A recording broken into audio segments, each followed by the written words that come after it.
SCP-1983-1, also known as the Doorway to Nowhere, is a modest, one-story farmhouse in a rural community in the state of Wyoming. According to local records, the building was abandoned in 1968 following a spree of ritualistic murders committed on the grounds. Those believed to be responsible were allegedly a satanic cult, but further details on the particulars of this cult are classified in SCP-1983's capture records. Despite the cult being long gone, SCP-1983's legacy of anomalous activity lives on. When opened, the front door of the abandoned farmhouse appears to contain a spatial anomaly. No light or matter appear to exit this anomaly, like a tall, black rectangle with nothing inside. But it is exothermic, meaning it gives off heat.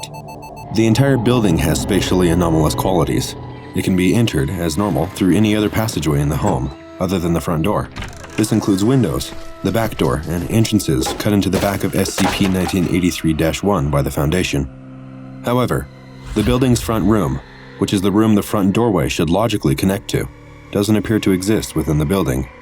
The building's geometry does not follow the same spatial laws as the rest of the world, and doorways into what should be the front room instead lead to other, impossible locations in the farmhouse.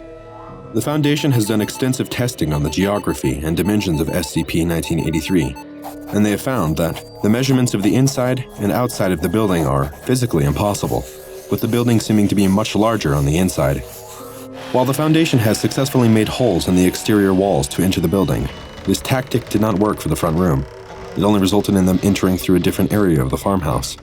The same was true for attempts to enter the room via holes made in the interior walls. This has only resulted in Foundation personnel emerging through the front wall of the farmhouse. It's important to note that the resulting holes never fall within a 3-meter radius of the front door. This entire area appears to resist almost all interference. Some attempts to breach the front wall have led to small holes and cracks that expose the anomaly within, but the O5 Council has forbidden further attempts to breach the anomaly this way. O5-3 has gone on the record with their concern that these kinds of tests risk releasing more dangerous SCP-1983-2 entities, which brings us to the entities themselves. SCP-1983-2 is the collective designation for the entities that emerge from SCP-1983-1. They are hostile, bipedal anomalies that stand approximately 1.8 meters or 5.9 feet tall. The creatures appear to be vaguely humanoid, but it's difficult to make determinations on their physiology because of two factors. The first is that their entire body is a deep, uniform black color. The second is that upon expiring, the SCP-1983-2 creatures seem to dissolve into a sulfur-like substance, making proper dissection impossible. The Foundation considers these entities to be extremely aggressive, and they have been known to engage human targets on sight. Foundation personnel are advised to avoid any kind of close contact with SCP-1983-2. They have displayed the frightening ability to reach into the chests of their prey without causing any kind of physiological damage, like a ghost passing through a wall, at which point the creatures pull out the hearts of their victims, causing them to expire immediately. After taking a heart from the nearest unlucky human, SCP-1983-2 will retreat back into SCP-1983-1 with its prize. Because the Foundation has faced somewhat similar beings in the past, the method of fighting the SCP-1983-2 entities wasn't too hard to figure out. They must be shot with silver-tipped munitions, like a vampire or werewolf, while the shooter says a sincere prayer. It does not matter what religion the member of personnel is praying for or to, as long as they 100% believe in the prayer. If they aren't entirely sincere, then no amount of silver bullets will make a difference. SCP-1983 was first discovered after a series of people were found dead in the area, missing their hearts without any visible wounds. The Foundation descended on the area soon after to investigate, and after locating an instance of SCP-1983-2, they followed it back to its base. The farmhouse has been under containment by the Foundation ever since. The file for SCP-1983 contains a number of critical addendums about the shifting SCP-1983 situation, caused mainly by a series of excursions mounted by armed Foundation personnel into SCP-1983-1's anomalous zone. First, an assault team from MTF Chi-13, a Diwali religious task force nicknamed the Choir Boys, was sent into SCP-1983-1 to further investigate whatever is going on behind the anomalous doorway to nowhere. This team never returned, but on the upside, this expedition into SCP-1983 led to a drop in SCP-1983-2 instances after the fact. Shortly after the disappearance of this team, a door appeared in the doorway for the first time, and it closed. A second assault team from MTF Chi-13 was then sent in to discover what happened to the first. This team also disappeared. However, the door didn't close behind them this time. New instances of SCP-1983-2 emerged and needed to be repelled. Soon after, Foundation Agent Morris entered the doorway and closed the door behind him. He was never seen again. The third and final excursion occurred on May 23, 1989. A D-class named Jackson Parker, whose file was notable for describing the fact he had an unshakable faith in the belief that everything happened for a reason, prepared to enter the anomaly. He was given a closed-circuit television camera tethered to a monitor by a 25-foot cord and sent into the doorway to gather as much information as he could. However, the feed soon cut, and the cord was rapidly pulled taut before snapping in the doorway. Several hours later, the anomaly within the doorway seemed to disappear entirely, leading to a normal passageway into the elusive front room of the farmhouse. Agents found that the front room was filled with the desiccated bodies of several Foundation agents, as well as document 1983-15, a report written by Agent Barclay, a member of MTF Chi-13, sent into the belly of the beast to conduct research. Presumed dead, it is from Agent Barclay's last writings that we know the true extent of this SCP and how it may have been thwarted by the actions of D-Class Jackson Parker.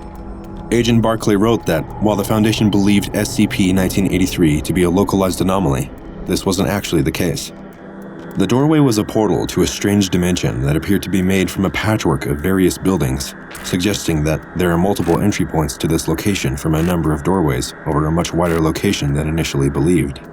The SCP-1983-2 entities were both different and stronger within this dimension. They were less substantial, almost like living shadows, making them impossible to kill, but just as proficient in the act of killing. People who survived for the longest, Agent Barclay wrote, remained out of the light, where the shadows are most defined. Barclay also found that, for humans, the passages into this dimension were one way. Anyone who attempts to exit will enter a hostile zone that causes human beings to melt if exposed for long enough. Since those trapped inside were already virtually dead, the kindest thing they could do was close the doors from the inside. This seemed to impede the ability of the SCP-1983-2 entities to escape into our reality. Agent Barclay wrote that the heart of the dimension was a place he called the Nest. This place was filled with sources of light, allowing the shadows to become more defined and therefore more powerful. These entities use the collected hearts as a kind of rudimentary egg sac. The hearts, which are gathered in a huge pile, hatch to release more SCP-1983-2 instances. While he mused that he himself was now too lacking in belief to do it, Agent Barclay implied that destroying the nest may be the only way to end this horror. All evidence points to D-Class Jackson Parker taking Barclay's advice and destroying the nest, potentially neutralizing the anomaly in the process. SCP-1983 seems to be extremely sensitive to human belief, and Mr. Parker's true belief in a sense of cosmic justice allowed him to win the day. For his courage, Mr. Parker was posthumously awarded the Foundation Star, their highest honor. However, in an even happier twist, it seems that Mr. Parker may have survived and escaped after the destruction of SCP-1983. He now works as a waiter at a high-end New York bistro. The discoveries that came to light after the expeditions into SCP-1983 have caused its containment classification to fluctuate. It was first designated Keter due to the fact that it may be connected to a huge number of doorways across the globe, making it a containment nightmare. However, the actions of Jackson Parker in the dissolution of the Wyoming anomaly has led to the Foundation adding presumed neutralized to this classification. A facility known as Outpost 54 has been built around the farmhouse and disguised as a chemical plant.